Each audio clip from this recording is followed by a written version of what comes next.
न ददाति नो सदाति तदानीं नासिद्रजो नो व्योमा परो यत् किमावरीवः कुह कस्य शर्मन्नम्भः किमासीत् गहनं गभीरं सृष्टि से पहले सत नहीं था, असत भी नहीं, अंतरिक्ष भी नहीं, आकाश भी नहीं था। छिपा था क्या, कहाँ, किसने ढका था?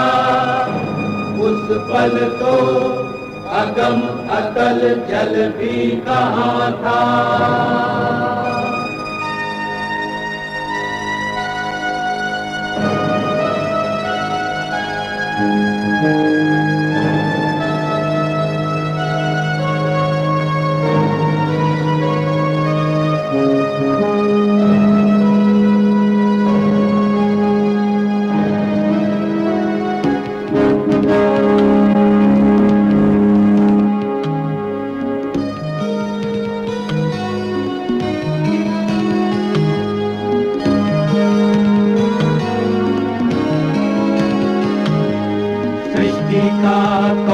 करता करता है वा अकर्ता,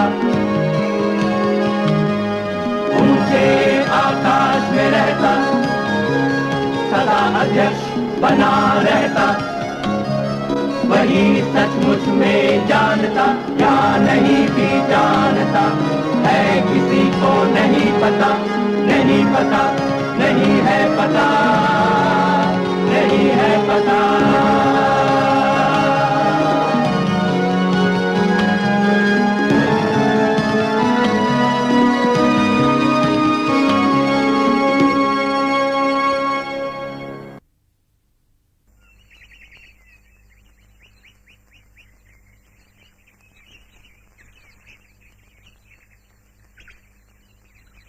इलंगो अडिगल के महाकाव्य शिलापद्दिकारम में कन्नगी और कोवलन एक बार बिछड़ने के बाद फिर से मिले और दोनों ने नए सिरे से जिंदगी शुरू करने का फैसला किया।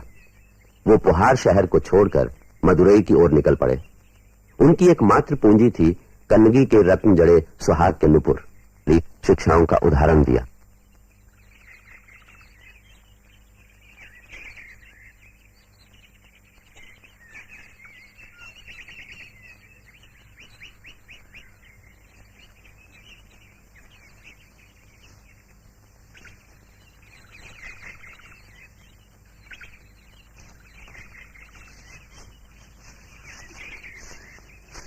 और कितनी दूर है?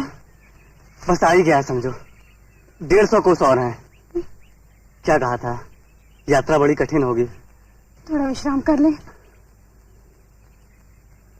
वो चबूतरा देखो पेड़ के नीचे, वहां जैन साध्वी काउंडी रहती हैं, वहीं चलते हैं, उनके दर्शन भी कर लेंगे।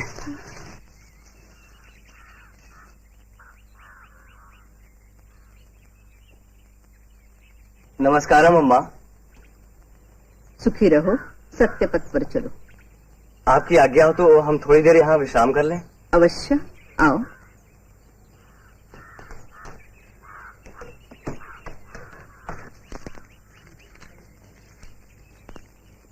पहले ये बताओ कि हो कौन और नगर से इतने दूर जंगल में क्यों भटक रहे हो?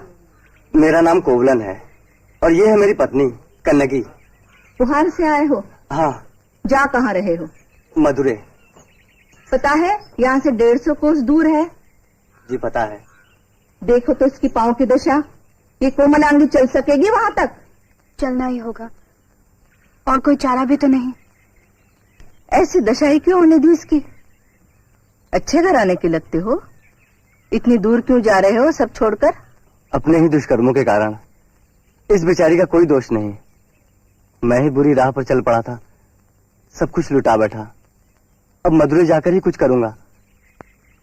किंतु मदुरै की यात्रा बड़ी कठिन है।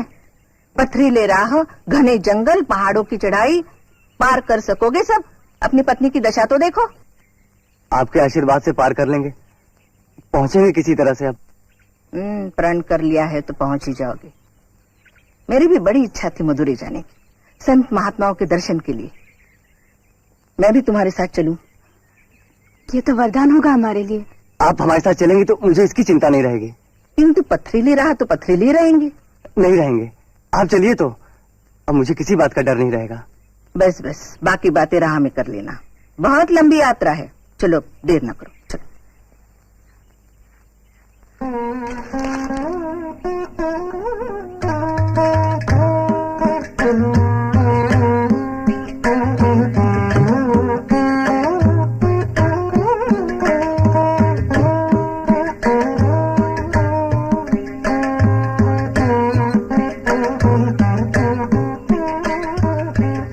वहां है मंदिरों का नगर श्रीरंगम, नदी के उस पार।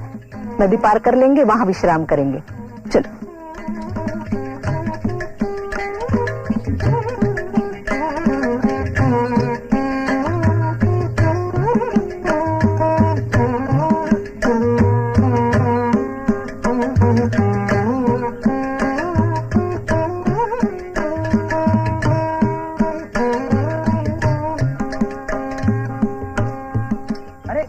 कहाँ चली जाती हो बार बार?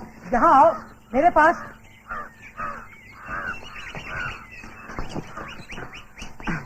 अरे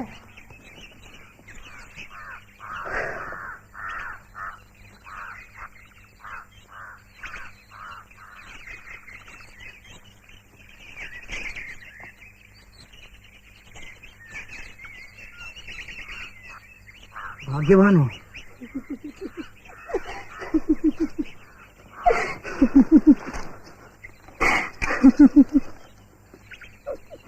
नहीं, यहाँ नहीं। क्यों, क्या हुआ? क्या सुंदर मुखड़ा है, जैसे चांद का टुकड़ा हो। लो, कामदेव भी जाग गए। क्यों साध्वी अम्मा, कौन है ये सुंदर किशोर? बच्चे हैं मेरे, तुम्हें क्या लेना देना, जाओ यहाँ से। बच्चे? अरे तुम लोगों को तो ब्याह करने की अनुमति नहीं, फिर ये बिना ब्याह के बच्चे।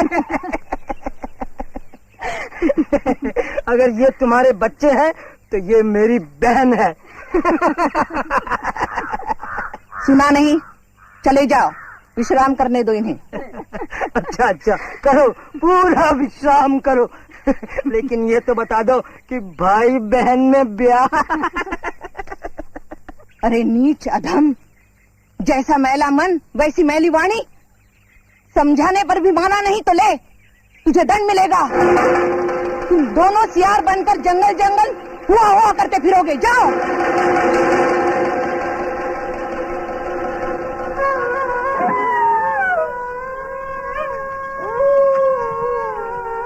अब वो यहाँ नहीं आ पाएंगे। कितने असभ्य हैं, उनको ये नहीं मालूम कि वो क्या कह रहे हैं और क्या कर रहे हैं। हर बात का मूल्य चुकाना पड़ता है कोवलन। किंतु सियार का जीवन, शाप से उन्हें कब मुक्ति मिलेगी? दया भी आ गई उन पर। 1 वर्ष बाद वापस मनुष्य होने पाएंगे बस। तो पाप से मुक्ति संभव है।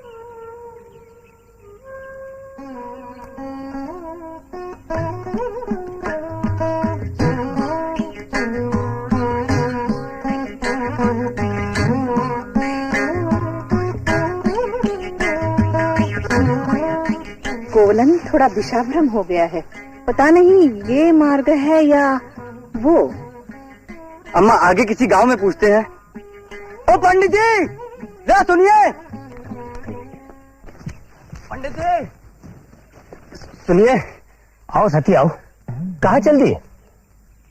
क्या कहती हैं ये स्त्री क्या तुम्हारे साथ है? हाँ, मदुरै जा रहा हूँ। क्या आप बता सकेंगे कि कौन सा मार्ग जाता है मदुरै? अरे क्या 10 मार्ग बता देंगे। मदुरै पर आपने समय ठीक नहीं चुना। वो क्या कहते हैं कि आजकल पर्वत के जंगल सब सूख जाते हैं।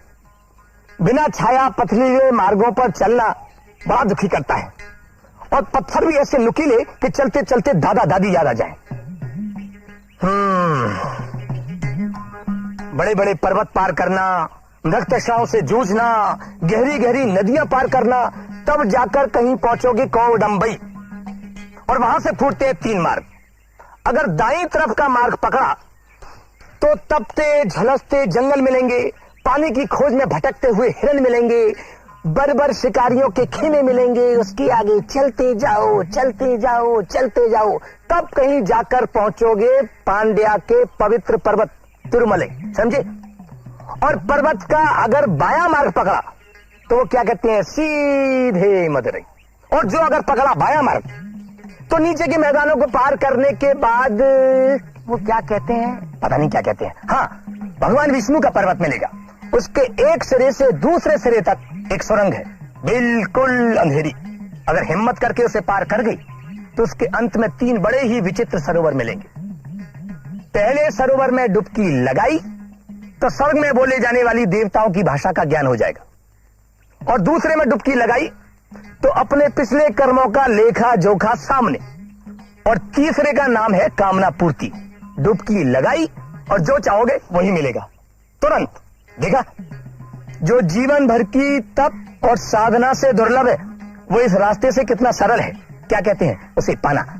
और रहा तीसरा मार्ग, उस पर जाओगे तो सुंदर सुंदर गांव मिलेंगे, कटीले जंगल मिलेंगे। हाँ, एक प्रेत भी मिलेगा, पर चिंता मत करना, वो हालचाल पूछ करके जाने देता है, और सीधे मदुरई। अब बताओ तुम कौन सा मार्ग चुनोगे?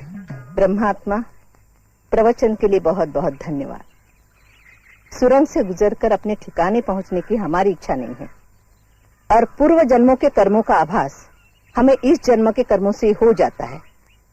जो सत्य मार्ग पर चलता है, जिसके मन में दूसरे के प्रति दया है, प्रेम है, वो क्या नहीं कर सकता।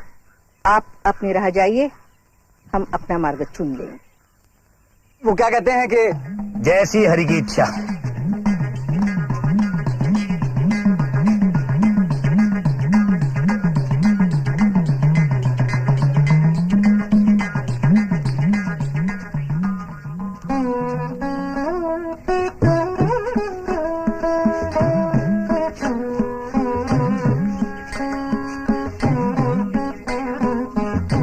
बच्चा, वहां से थोड़ा पानी ले आ जा। अच्छा अम्मा।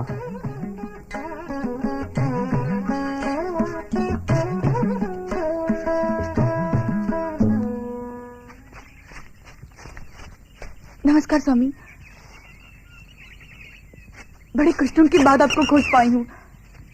माधवी का संदेश लाई हूँ। आपके चले जाने का समाचार सुनते ही वो मूर्छित हो गई, न खाना न पीना, को भवन में बैठी विलाप कर रही है। दया कीजिए स्वामी, वापस चलिए स्वामी, नहीं तो माधवी अक्का अपने प्राण त्याग देगी।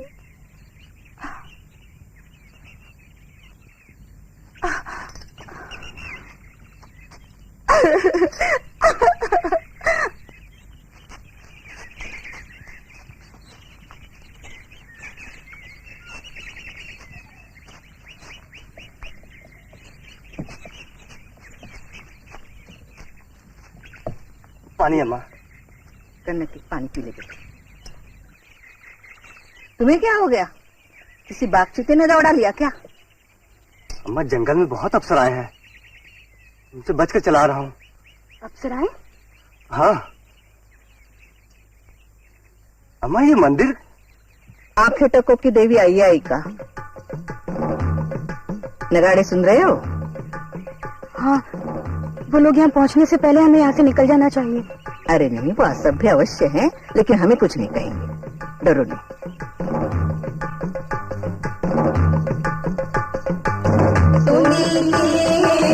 आभूषण वाली गुणशालिनी आई है, सोने के आभूषण वाली गुणशालिनी आई है। रूप सुंदरी वसन मनोहर विजय देवी जैसी तेजोमयी। रूप सुंदरी वसन मनोहर विजय देवी जैसी तेजोमयी। निष्कलंक साहस का दूजा नाम मरवर कुलवने भय। निष्कलंक साहस का दूजा नाम मरवर कुलवने भय। उसी वंश के सोने की पायल धारिणी आई है, उसी वंश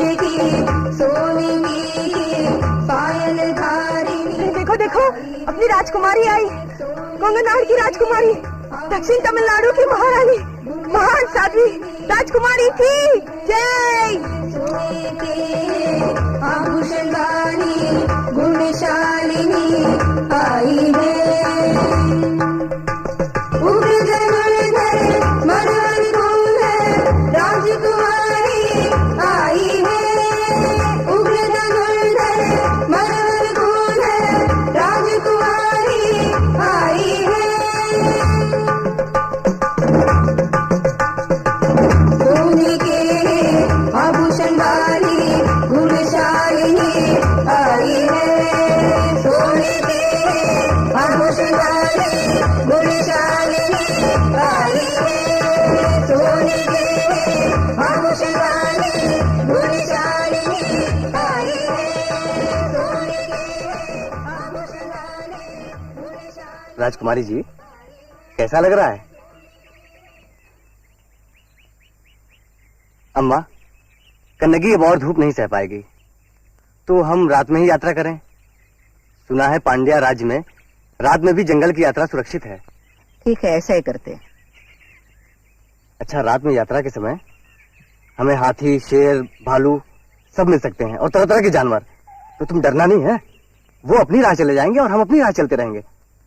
और अगर बादल भी गरजे तो भी मत डरना, मैं जो हूं, हैं?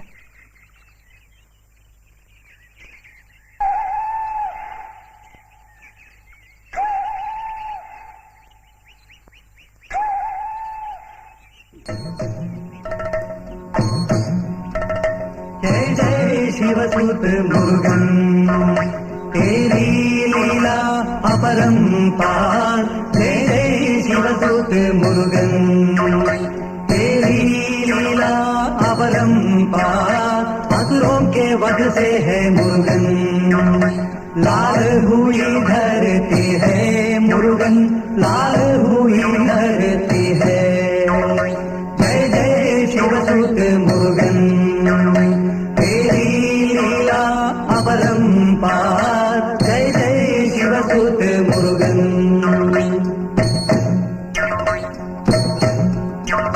गजदंतों में तीर नोक से लाल धार झरती है। गजदंतों से तीर नोक से लाल धार झरती है। तू विजयी है, काल जयी है, तेरी शक्ति अपार, तेरी शक्ति अपार। जय जय शिवसुत गुरुगन, तेरी लीला अपरंपार। जय जय शिवसुत। आप पुहार के कोवलन हैं? जी। आपका परिचय?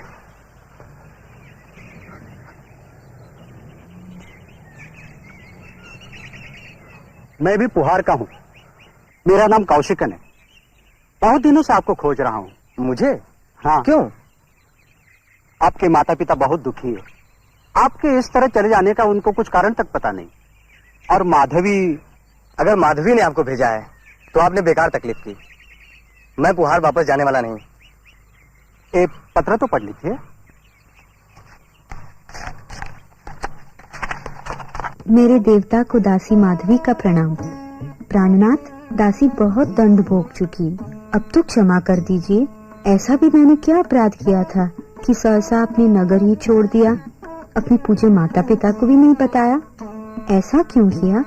प्राणों से भी प्रिय स्वामी, आप दयालु हैं, सहृदय हैं। पूरा विश्वास है कि दासी को क्षमा मिल जाएगी और आप वापस आकर मेरी जिज्ञासा शांत करेंगे। आपकी प्रतीक्षा में चरणों की दासी माधवी। भाई कौशिकन, आप पुहार वापस चले जाइए और मेरे माता पिता को मेरा प्रणाम कहिएगा और ये पत्र भी उन्हें दे दीजिएगा, जिससे उनकी जिज्ञासा शांत हो जाएगी। आप वापस नहीं लौटेंगे? नहीं, मुझे मदुरै जाना है। अब यहाँ से कितनी दूर है मदुरै? दूर? ये तो यहीं है। अच्छा, नमस्कार।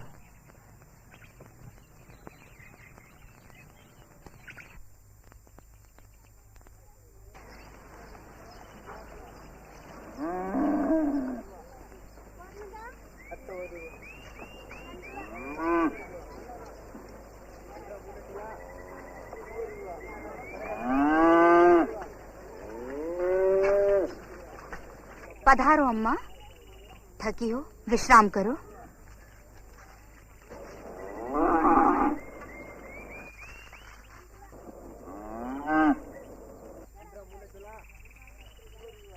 प्यास लगी है? लो, दूध पियो।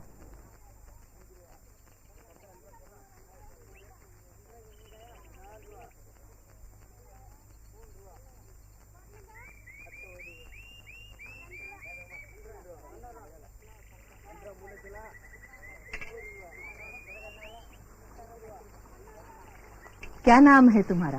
माधुरी। पास ही ग्वालों का एक गांव है, वहीं रहती हूँ। हम लोग संत महात्माओं की सेवा करते हैं।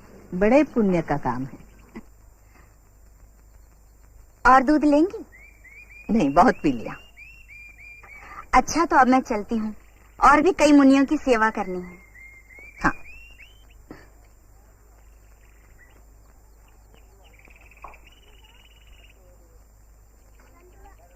अम्मा, मैं नगर जाकर तुरंत काम शुरू करना चाहता हूँ। धीरज रखो, अभी तो तुम यहाँ पहुँचे हो। लेकिन हम यहाँ अपना समय नष्ट कर रहे हैं। इसके विषय में सोचो, थकी है बेचारी। इस बेचारी की हालत देखकर ही तो मैं जल्दी मचा रहा हूँ। मेरे कारण इसको कितने कष्ट उठाने पड़े। जितनी जल्दी दूर हो जाएं, उतना ही अच्छा है। तुम्हें सावधान कर दूं कोवलन, पिछले जन्मों में तुमने जो पुण्य कमाए थे अब शून्य हो चुके हैं। अब तुम्हें दुर्भाग्य से जूझने के लिए तैयार होना चाहिए। मनुष्य जो बोता है वही काटता है, और दुर्भाग्य आने पर स्वयं के अज्ञान से निर्मित दुख के सागर में शरण नहीं मिलती। भाग्य में जो लिखा है वो तो होकर ही रहेगा अम्मा, इसीलिए यहाँ आया हूँ। मुझे अपनी नहीं, कन्नगी की चिंता है। आप मेरी चिंता ना करें। कैसे न करूं? कोवलन, तुम्हारे अनुमान से अधिक शक्ति है इसमें। तुम्हारा सौभाग्य है कि सुख में और तुम्हारे कमाए हुए दुख में भी ये साथ निभा रही है। मैं इसका आभारी हूँ अम्मा। केवल आभार से काम नहीं चलेगा। यहाँ तो तुम रह नहीं सकते। पहले घर का प्रबंध करो, फिर भाग्य की परीक्षा लो, और भाग्य तुम्हारी परीक्षा ले। माधुरी। और दूध अम्मा? नहीं, एक काम है तुमसे। आज्ञा कीजिए। ये दोनों पोहार के धनी परिवारों से हैं। यहाँ के व्यापारियों को पता चलेगा तो इन्हें अपने घर ले जाने में वो अपना सम्मान मानेंगे। जब तक ये नहीं हो रहा है, मैं चाहती हूँ ये तुम्हारे साथ रहे। ये तो मेरा सौभाग्य होगा। इसका विशेष ध्यान रखना। भले घर की है, सैकड़ों कोस की कठिन यात्रा में भी आह तक नहीं निकली इसकी। थकी है, दुखी है। दासी बनकर सेवा करो, माँ बनकर वात्सल्य दो। तुम्हारा घर धन धान्य से भरा रहेगा। चलो बच्चों।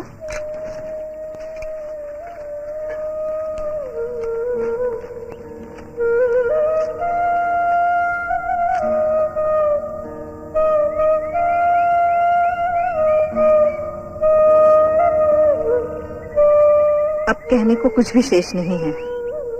मेरे आशीर्वाद तुम्हारे साथ है। जाओ।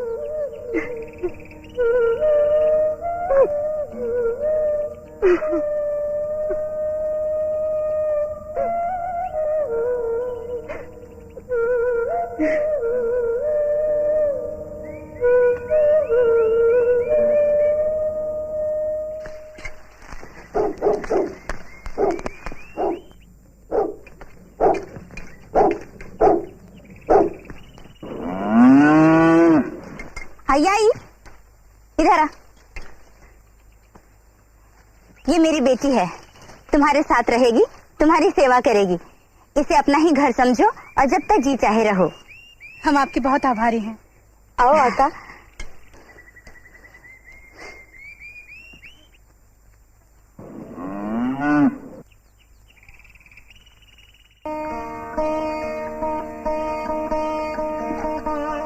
ऐसा कोई नहीं कह सकता। कितनी कठिन यात्रा करके आज ही आई हो, जैसे वो सब एक सपना था। हाँ, बिल्कुल वैसा ही जब आप मुझे छोड़कर चले गए थे। मेरे कारण तुम्हें बहुत लज्जित होना पड़ा। मुझे सिर्फ एक ही बात का दुख है कि मैं कुलवधू का कर्तव्य ठीक तरह से नहीं निभा पाई। चाहती थी कि अपना दुख उजागर ना हो, परंतु हम दोनों होने के हाथों मजबूर थे। कन्नगी, मैंने तुम्हारे लिए हमेशा बुरा ही किया, फिर भी तुम मेरे साथ चली आई। फुहार में मिली मानसिक यातनाएं क्या कम थीं? जो इतनी कठिन यात्रा पर मेरे साथ चल दी, क्या सोचकर? जबकि सब कुछ अनिश्चित है, जीवन, भविष्य। मैं ऐसी बातें नहीं सोचती, सिर्फ अपना कर्तव्य निभाती हूँ, बस। मेरे साथ आकर तुमने मेरे ऊपर बहुत बड़ा उपकार किया है, नहीं तो पश्चाताप की संभावना ही न रह जाती। आप ऐसी बातें क्यों करते हैं? इसे बेचकर स्वर्ण मुद्राएं ले आइए, नए जीवन के शुभारंभ के लिए।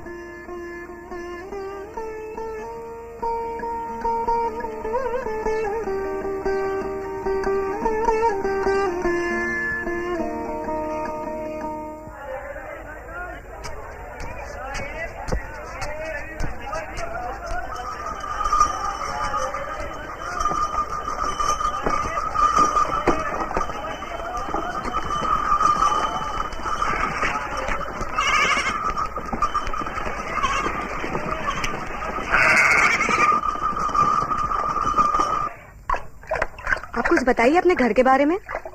फुहार वाला घर कहाँ? वो तो एक विशाल भवन था, बहुत बड़ा, बहुत ऊंचा। इनके पिताजी ने खास हमारे लिए बनवाया था। बहुत ऊंचे ऊंचे और बड़े बड़े द्वार थे और उन पर बकरी, मोर, हंस, गाय, भैंस सभी बने थे। और ऊंचा तो इतना था कि अटारी पर खड़े हो जाओ तो सारा फुहार नगर दिखता था। अच्छा, इतना अच्छा घर छोड़ क्यों दिया? भाग्य में मदुरई जो लिखा था।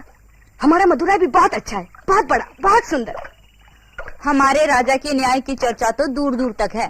तुम्हें यहाँ बहुत अच्छा लगेगा। अम्मा, स्वामी को गए हुए बहुत देर हो गई है। आ जाएंगे, चिंता ना करो।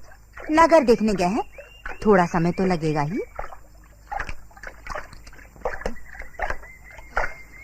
ऐसी उतावली अच्छी नहीं। अम्मा, मक्खन बन ही नहीं रहा। अब शकुन, हे भगवान, क्या होने जा रहा है? अम्मा, मेरे स्वामी। चिंता ना करो, आ जाएंगे। आई अपनी सहेलियों को बुला ला, कुछ गाना बजाना हो जाए, इसका मन भी बहल जाएगा।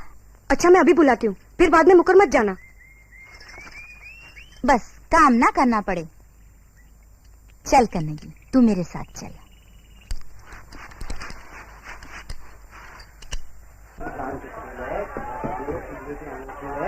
ये गले का कंठमाला नया नमूने का आया है और ये कान के झुमके भी नए हैं। अब अपनी पसंद से जो लेना है वो लो। देखो भाई, जो लेना है लो। हाँ, आओ भाई आओ, सब नए तरह के जेवर है। ये गले का कंठमाला है, ये कान के झुमके है। आपको अपनी पसंद से जो लेना है लो। लेना नहीं है मुझे, बेचना है। जड़ाऊ पायल है सोने की। बेचना है? हाँ। अच्छा, सामने राजश्री सोनार है, वो उसके यहाँ दिखा देना, शायद वो ले लेगा। अच्छा, धन्यवाद। अच्छा, देखो क्या चाहिए आपको? ये चाहिए? ये अच्छा, और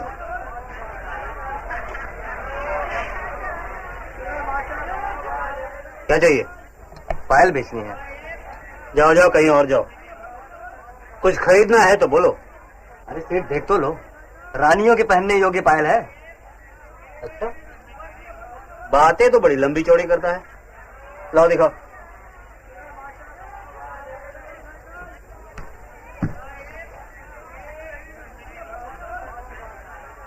ये देखो।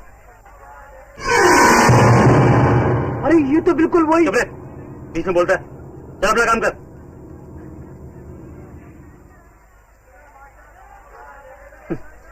ये तो सचमुच रानियों के पहनने योग्य हैं।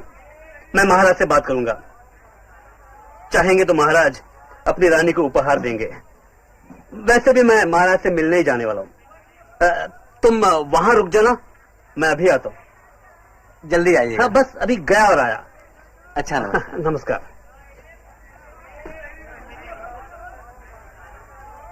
मूर्ख, मरवाएगा। फिर कभी बीच में बोला तो मुंह सिला दूंगा। और वो पायल तो बिल्कुल रानी की पायल जैसी है जो हमने चुराई थी।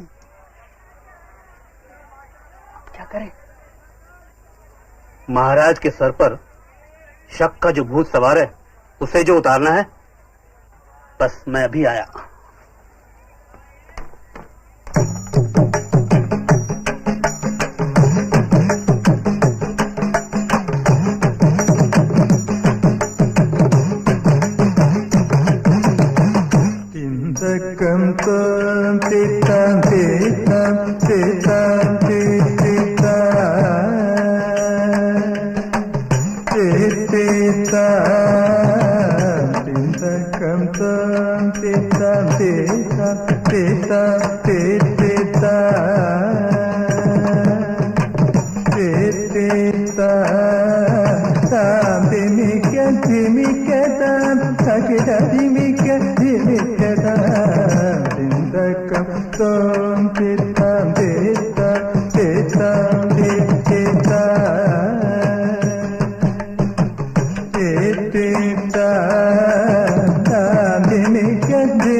कितना गंदा नृत्य कर रही है। अब कवियों को बुलाइए ना। अच्छा तो कर रही है, इसकी मुद्राएं देखो, अभिनय देखो, वाह।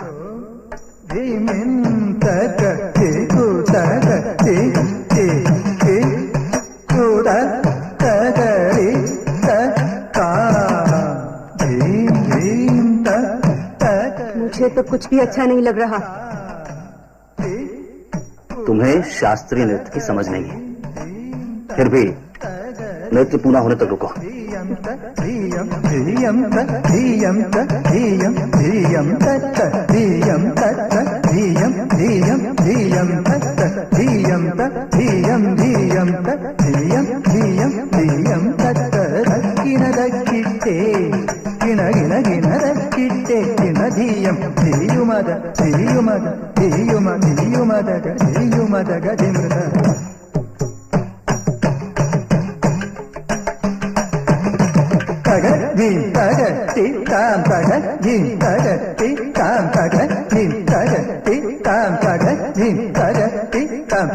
मेरा सर दुख रहा है, क्षमा कीजिए।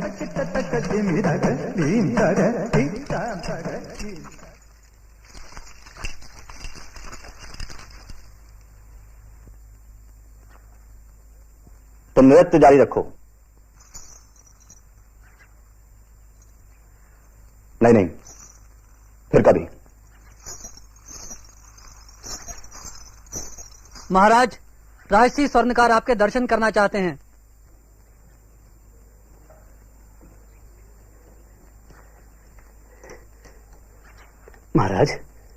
महाराज, एक खास खबर है महाराज। कहो, क्या बात है? वो चोर मिल गया महाराज, जिसने हमारी महारानी जी के पायल की चोरी की थी। पकड़ा गया? अभी नहीं। क्यों? तो फिर उसे स्वर्ण पदक देना है क्या? बात यह है महाराज कि मेरे लिए उसे पकड़ पाना संभव नहीं है, बहुत ही खतरनाक है। अगर कुछ सैनिक मेरे साथ चलें तो जाओ, 2 सैनिक अपने साथ ले जाओ। यदि उसके पास पायल मिल गई तो उसे मारकर पायल वापस ले आओ। जी महाराज, जी।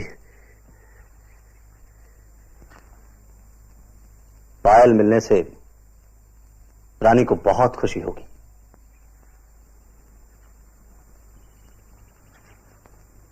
ये रहा वो चोर, मार डालो उसे।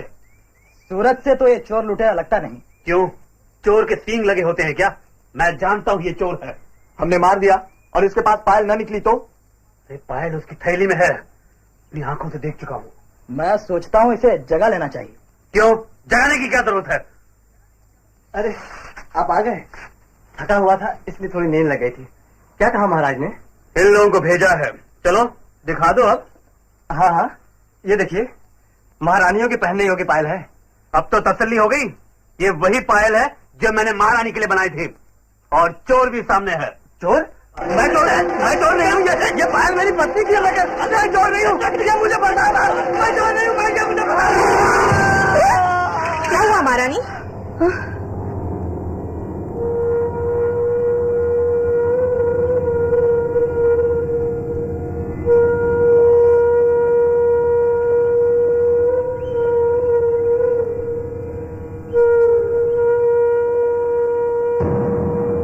देखा कि महाराज का न्याय दंड झुक गया है।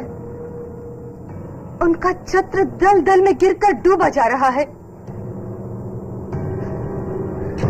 न्याय की घंटों की ध्वनि से कान फटे जा रहे हैं। अवश्य ही कुछ अशुभ घटने वाला है। मैं महाराज को सावधान कर देती हूँ।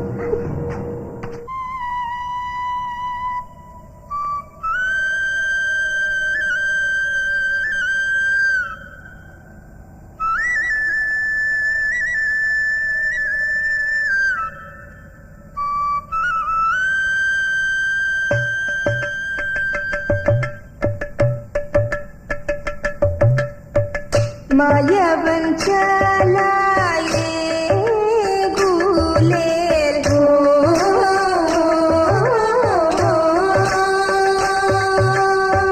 मायावन चलाए गुलेल गिराए मेरी बगिया के फूल। मायावन चलाए गुलेल गिराए मेरी बगिया के फूल।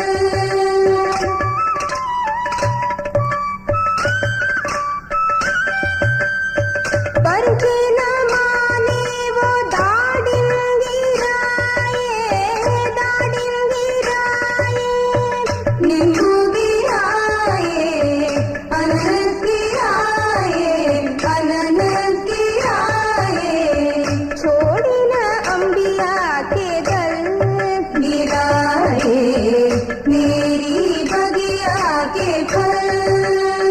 मायावन चलाए गुलेल गिराए मेरी बगिया के फल।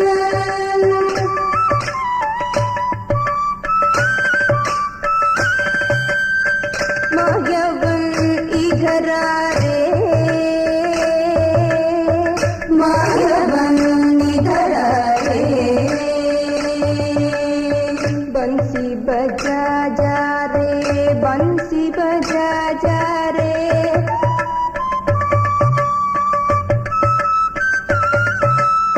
सिपाही ने मार डाला। स्वामी मर गई, मैं अकेले कैसे सोऊंगी? बस बस, मैं स्वामी के साथ यहाँ सुख खोजने आई थी, लेकिन तुम्हारे राजा ने मेरे निर्दोष पति की हत्या कर दी। बोले यही है उसका न्याय? नहीं, ऐसा नहीं कहते बेटा। तुम इन भोली वाली ग्वालों के साथ रहती हो। बता मेरे स्वामी चोर थे क्या? मेरे स्वामी का हत्या क्यों नहीं होना चाहिए था? क्या है? कहाँ जा रही हो? तुम्हारे राजा से न्याय मांगने जा रही हूँ।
देकर रखवा ले।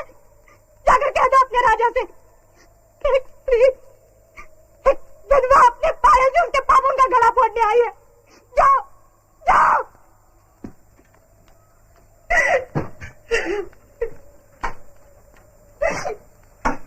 महाराज, महाराज। क्या हुआ? महाराज, मैंने एक भयानक स्वप्न देखा है। कुछ अशुभ घटने वाला है। कुछ नहीं होगा, तुम्हारे मन का वहम है। सपनों पर विश्वास नहीं किया जाता। महाराज, महाराज, मुख्य द्वार पर एक स्त्री है महाराज, जैसे देवी का रूप हो, क्रोध में पागल है, हाथ में एक पायल है और महाराज आपके बारे में अनाप शनाप बक रही है। आने दो उसे।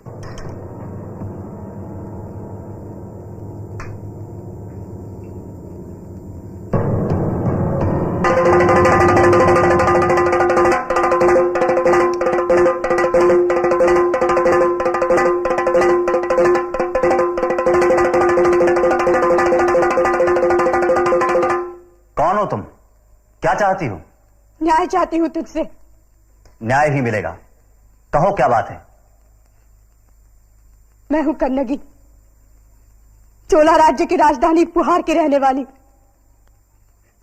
वही एक धनी व्यापारी का पुत्र भी रहता था। भाग्य चक्र उसे तेरे नगर ले आया। उसने सोचा था यहां आकर व्यापार करेगा, अपना भविष्य बनाएगा। परंतु जब वो स्वर्णकार के पास ये पायल बेचने गया तो तेरे सैनिकों ने उसकी हत्या कर दी। मैं उसी की पत्नी हूं, अब उसकी विधवा। तूने मेरे पति की हत्या की है, मुझे विधवा बनाया है। बोल, यही है तेरा न्याय? मैंने तो न्याय ही किया है। एक चोर को, एक अपराधी को दंड देना न्याय ही तो है। उसने महारानी की पायल चुराई थी। नहीं, वो पायल मेरी थी। इसका क्या प्रमाण है तुम्हारे पास? मेरी पायल में रत्न भरे हैं। और तुम्हारी पायल में? मोती।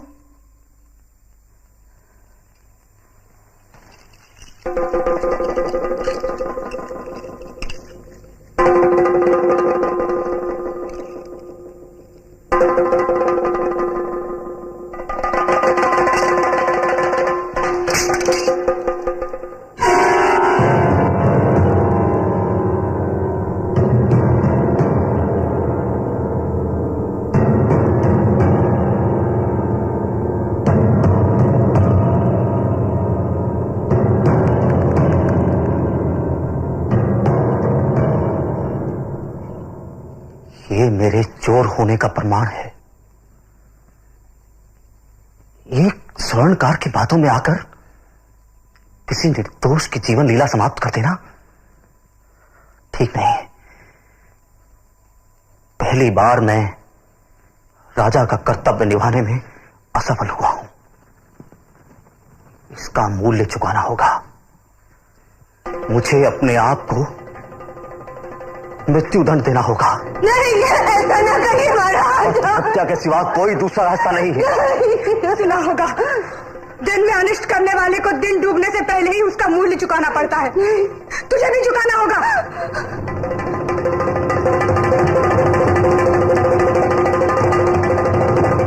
मैं इस नगर और इस राजा को मिटा कर रख दूंगी, भस्म कर दूंगी, नाश हो जाएगा।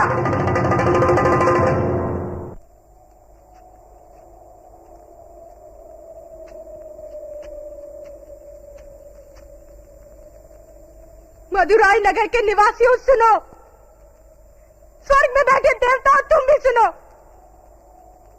मैं श्राप देती हूँ, इस नगर का सर्वनाश हो।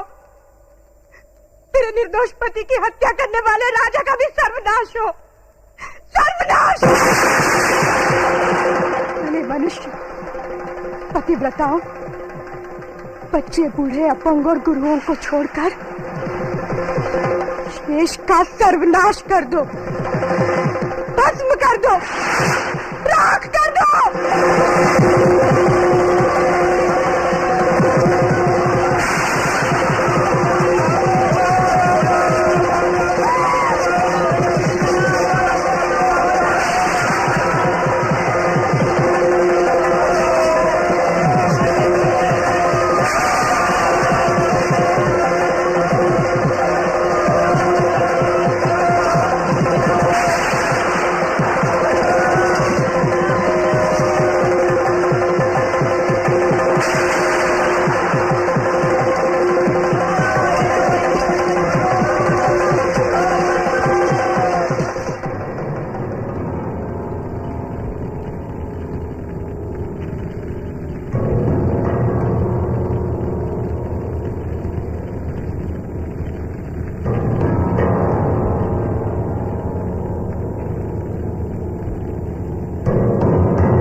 मदुरई शहर के खाक हो जाने के बाद कन्नगी चेरा राज्य के पहाड़ी जंगलों में भटकती हुई पहुंची। वहां के सीधे साधे लोगों ने उसे देवी समझकर उसकी आराधना की। एक दिन चेरा राज्य के राजा शेंगुट्टुवन और उसकी रानी को कन्नगी के बारे में पता चला। राजा ने कन्नगी देवी के लिए एक मंदिर बनाने का निश्चय किया और राजकुमार इलंगो अडिगल ने कोवलन कन्नगी की कहानी पर एक महाकाव्य तैयार किया, जिसमें उनके प्रसंग से मिलने वाली शिक्षाओं का उदाहरण दिया।